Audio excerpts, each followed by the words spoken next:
সৃষ্টিকর্তা বলতেছেন কে? সৃষ্টিকর্তা মানে আল্লাহ বলতেছেন। কোথায়? পবিত্র কোরআন শরীফ বলতেছেন। কি বলতেছেন শোনেন। বলতেছেন যে ওহে ওহে প্রশান্ত আত্মা, ওহে প্রশান্ত আত্মা, তুমি তোমার রবের নিকট ফিরে এসো সন্তুষ্ট ও সন্তোষ ভাজন হয়ে।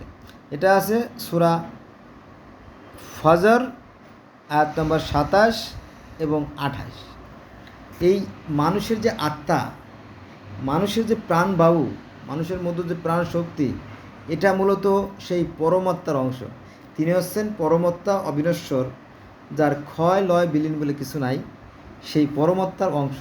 মনে আছে ওই যে সৃষ্টির শুরুতে যখন আদমকে মাটি দিয়ে সৃষ্টি করা হলো, তারপরে সৃষ্টিকর্তা তার ভিতরে যে প্রাণবায়ু, যে আত্মা ঢুকিয়ে দিলেন, তখন সে সচল হয়ে গেল।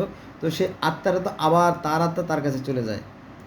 এখন এখানে একটা শিক্ষণীয় বিষয় বলি, সেটা হচ্ছে মনে করেন যে আপনি একটা জমিতে ফসল বললেন, তাই না?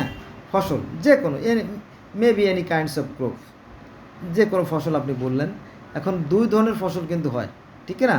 হ্যাঁ, 100% ঠিক। সেটা হচ্ছে যে একটা হচ্ছে হৃষ্টপুষ্টু অর্থাৎ মোটা স্বাস্থ্য ভালো যে খাদ্যকণা, আর একটা আছে দুর্বল বা চিটে, যার ভিতরে কোনো শ্বাস বা ভ্রূণ কিছুই তৈরি হয় নাই। এখন আপনি ঠিকমতো কিন্তু দিয়েছেন, ধানও বুনছেন, নাংলে জাউই, তারপরে সার, কীটনাশক, বাস, তারপরে পাহারা, সব কিছু ঠিকমতো দিয়েছেন, কিন্তু যখন আপনি গোলায় রাখবেন পরবর্তী বছরের জন্য, তখন কি আপনি ওই আবাজা বা ময়লা আবর্জনা শুদ্ধ রাখবেন?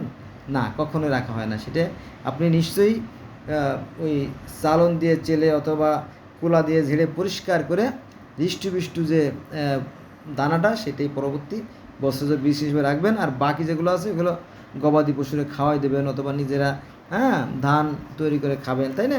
এরকম তো আর কি বিষয়টা। তো সৃষ্টিকর্তা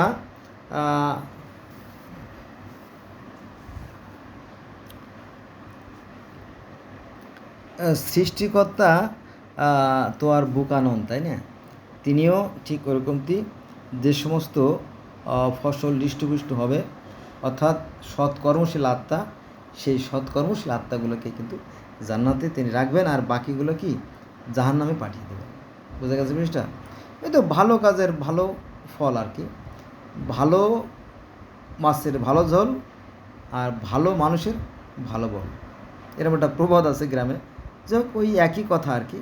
আল্লাহ বলছে যে আমি মানুষের ভালো মন্দ জ্ঞান দিয়ে দিয়েছি এবং দুটো পথ দেখাই দিয়েছি, এবং সে কোন পথে যাবে এটা তারা একান্ত অভিপ্রায়। কাল কিয়ামতের মধ্যে যখন মানুষের অন্তঃচক্ষু খুলে দেওয়া হবে, তখন সে দেখতে পাবে সে কী অর্জন করছে। যে যা অর্জন করবে তার জন্য প্রত্যেকটা মানুষের আমলনামাতে গলার হার হবে। পরিষ্কার সেটিং করাই আছে সব, ঠিক আছে?